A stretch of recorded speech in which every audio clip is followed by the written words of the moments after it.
Você já se perguntou por que decidimos em certas coisas sobre a Bíblia que, na verdade, nunca estiveram nela? É incrível como algumas tradições se tornaram tão fortes que aceitamos sem questionar. Hoje você vai revelar 6 tradições que você provavelmente sempre acreditou serem bíblicas, mas que vão te surpreender. Prepare seu coração, abra sua mente e pegue sua Bíblia. Vamos juntos descobrir o que realmente está escrito na Palavra de Deus e o que é apenas tradição popular. 1. A maçã do pecado original. Quando pensamos no Jardim do Éden, uma das primeiras imagens que vem à nossa mente é Eva mordendo uma maçã vermelha e suculenta, não é mesmo? Essa cena foi retratada em pinturas, filmes e livros incontáveis ao longo dos séculos. Mas você sabia que, em nenhum momento, a Bíblia menciona que o fruto proibido era uma maçã? Em Gênesis, capítulo 3, versículo 6, encontramos apenas a menção ao fruto da árvore. O texto diz: Vendo a mulher que a árvore era boa para se comer, agradável aos olhos e árvore oportuna para dar entendimento, tomar do seu fruto e comeu. A origem desta interpretação remonta à tradução latina da Bíblia, a Vulgata, onde a palavra malum pode significar tanto mal quanto maçã. Essa ambiguidade linguística, combinada com o simbolismo da maçã na cultura romana, acabou influenciando artistas e intérpretes medievais. Na verdade, o foco da narrativa bíblica não é do tipo de fruto, mas sim na desobediência de Adão e Eva ao comando divino. Em Gênesis 2:16 a 17, Deus é claro: De toda a árvore do jardim podes comer livremente, mas da árvore do conhecimento do bem e do mal não comerás. Alguns estudos sugerem que o fruto poderia ter sido uma romã, um figo ou até mesmo uma tâmara, frutas comuns na região do Crescente Fértil, onde tradicionalmente se acredita que ficou o Jardim do Éden. No entanto, o importante é entender que a essência da história não é fruto em si, mas nas consequências da desobediência. O verdadeiro fruto proibido foi a escolha de não confiar em Deus e buscar sabedoria e poder independentemente dele. Como nos ensina Romanos 5:19. Porque, como pela desobediência de um só homem, muitos foram feitos pecadores, assim, pela obediência de um só, muitos serão feitos justos. 2. Os 3 reis magos. Todo Natal, a gente vê aquela cena tradicional. 3 reis magos, cada um com sua coroa dourada, montados em camelos, seguindo a estrela de Belém, para levar presentes ao menino Jesus. Mas você vai se surpreender ao saber que a Bíblia nunca é externa que eram 3, nem que eram reis, e muito menos seus nomes, como Melquior, Gaspar e Baltazar. Vamos ver o que realmente diz Mateus 2:1 a 2. Tendo Jesus nascido em Belém da Judéia, no tempo do rei Herodes, eis que vieram magos do Oriente a Jerusalém, perguntando: Onde está o recém-nascido rei dos judeus? Porque vimos a sua estrela no Oriente e viemos adorá-lo. O texto bíblico usa a palavra magos, que em grego é magoi. Eles eram provavelmente astronômicos e estudiosos, possivelmente da região da Pérsia ou Babilônia, onde havia uma forte tradição de estudo dos astros. A ideia de que eram reis surgiu muito depois, baseada em interpretações de profecias, como a de Isaías 60.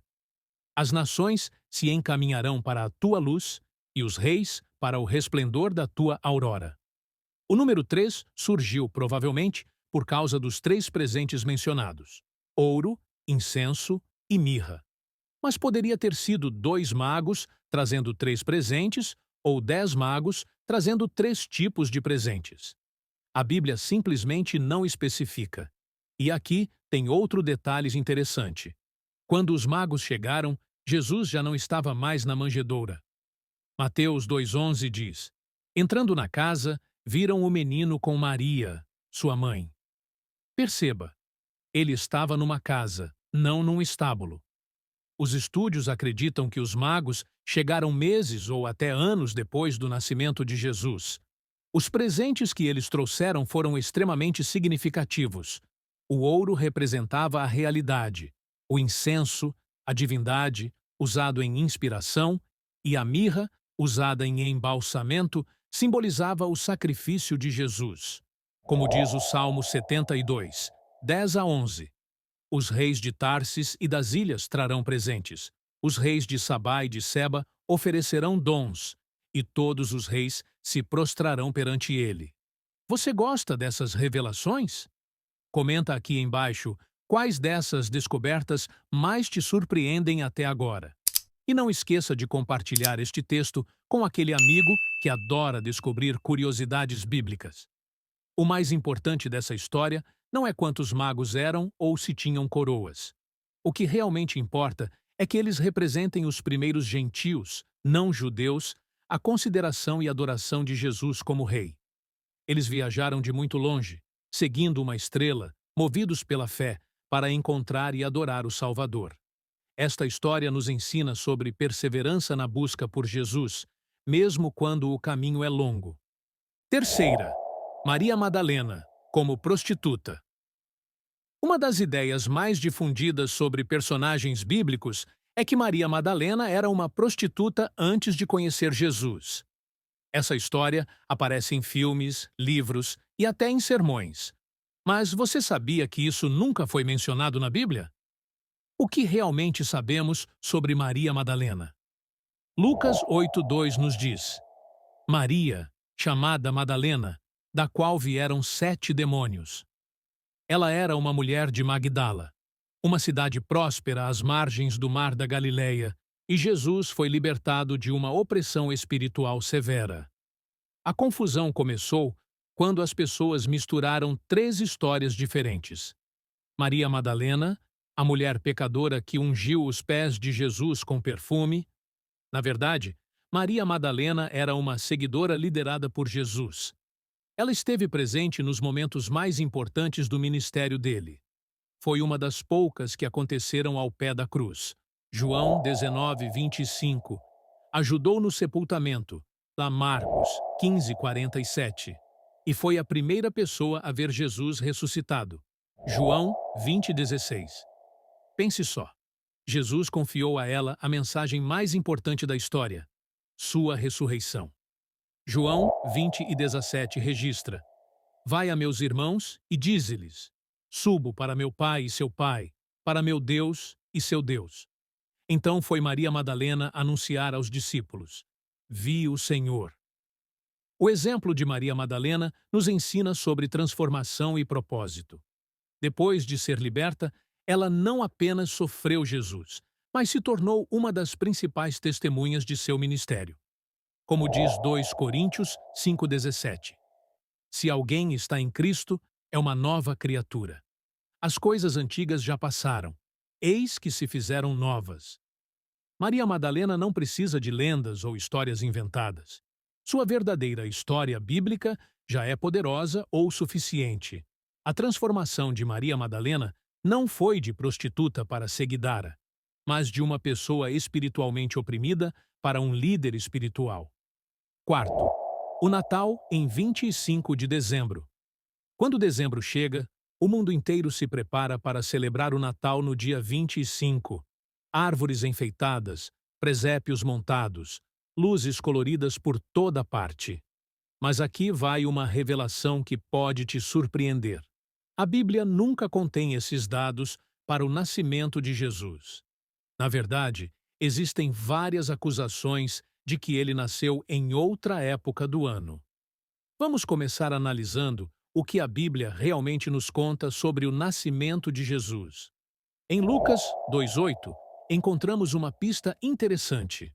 Havia pastores que estavam nos campos e guardavam seus rebanhos durante as vigílias da noite. Para entender por que isso é significativo, precisamos conhecer um pouco sobre o clima e os costumes da região de Belém, na Judéia.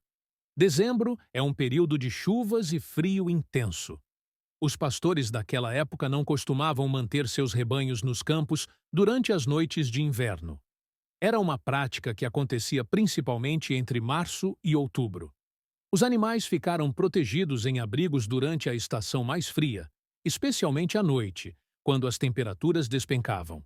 Então, como o dia 25 de dezembro se tornou a data oficial do Natal? A resposta está relacionada à história da Igreja. No século IV, o Império Romano atualizou o cristianismo como religião oficial, e o dia 25 de dezembro já foi celebrado como o Sol Invictus, uma festa paga em homenagem ao solstício de inverno.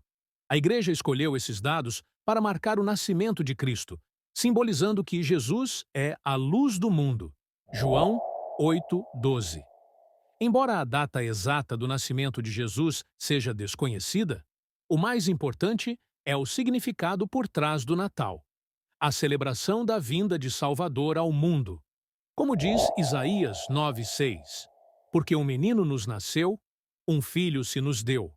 O governo está sobre os seus ombros, e o seu nome será Maravilhoso Conselheiro, Deus Forte, Pai da Eternidade, Príncipe da Paz. Lúcifer como o nome do diabo. Muitos acreditam que Lúcifer é o nome original do diabo antes de sua queda. Isso é tão popular que é frequentemente mencionado em sermões, livros e até em filmes. Mas será que isso está na Bíblia?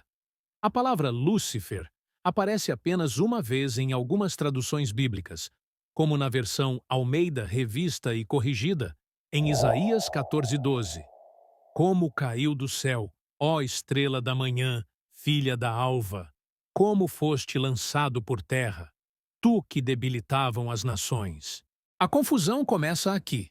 A palavra Lúcifer vem da tradução latina da Bíblia, a Vulgata, onde Lúcifer significa portador da luz ou estrela da manhã. No contexto original de Isaías, o texto não se refere ao diabo, mas ao rei da Babilônia, que foi comparado a uma estrela caída por causa de sua arrogância e queda do poder. Com o tempo, essa interpretação foi associada à queda de Satanás, mencionada em passagens como Ezequiel 28:12-17 e Lucas 10:18. Eu via Satanás cair do céu como um relâmpago. Assim, Lúcifer passou a ser visto como o nome do diabo antes de sua rebelião contra Deus. No entanto, o Novo Testamento não usa esse termo para o diabo. A estrela da manhã, mencionada em Apocalipse 22:16, é um título atribuído a Jesus Cristo. É interessante como o significado mudou ao longo dos séculos devido às traduções e interpretações. O importante aqui é entender que, independentemente do nome, o foco bíblico está na rebelião contra Deus e no orgulho que levou à queda. 6. O arrebatamento secreto. Muitas pessoas acreditam que a Bíblia ensina sobre um arrebatamento secreto, onde os cristãos desaparecem repentinamente, deixando para trás um mundo em caos. Essa ideia é muito popular em filmes e livros como a série Deixados para Trás. Mas será que a Bíblia realmente ensina isso? A ideia do arrebatamento secreto surgiu no século XIX, com interpretações de passagens como 1 Tessalonicenses 4:16-17. Porque o Senhor mesmo descerá do céu com grande brado, a voz do arcanjo, ao som da trombeta de Deus, e os que morreram em Cristo ressuscitarão primeiro. Depois, nós, os vivos, os que ficaremos, seremos arrebatados juntamente com eles nas nuvens para o encontro do Senhor nas ares. A Bíblia não menciona um evento secreto. Pelo contrário, essa passagem descreve algo grandioso, com som de trombeta e voz de arcanjo, acontecimentos que parecem tudo, menos secretos. O que a Bíblia ensina claramente é que a volta de Cristo será visível e gloriosa. Em Mateus 24:30 e 31, Jesus diz: Então aparecerá no céu o sinal do Filho do Homem, e todas as tribos da terra se lamentarão, e verão o Filho do Homem vindo sobre as nuvens do céu com poder e grande glória. O foco não deve estar em teorias ou especulações, mas estarmos preparados para o retorno de Jesus. Como diz Mateus 24:42, Vigiai, pois, porque não sabeis em que dia vem o vosso Senhor. Essas 6 tradições que acabamos de explorar mostram como algumas ideias populares sobre a Bíblia nem sempre têm base no texto sagrado. É importante lermos e estudarmos a palavra de Deus com cuidado e atenção, sem nos deixarmos levar apenas por tradições ou interpretações culturais.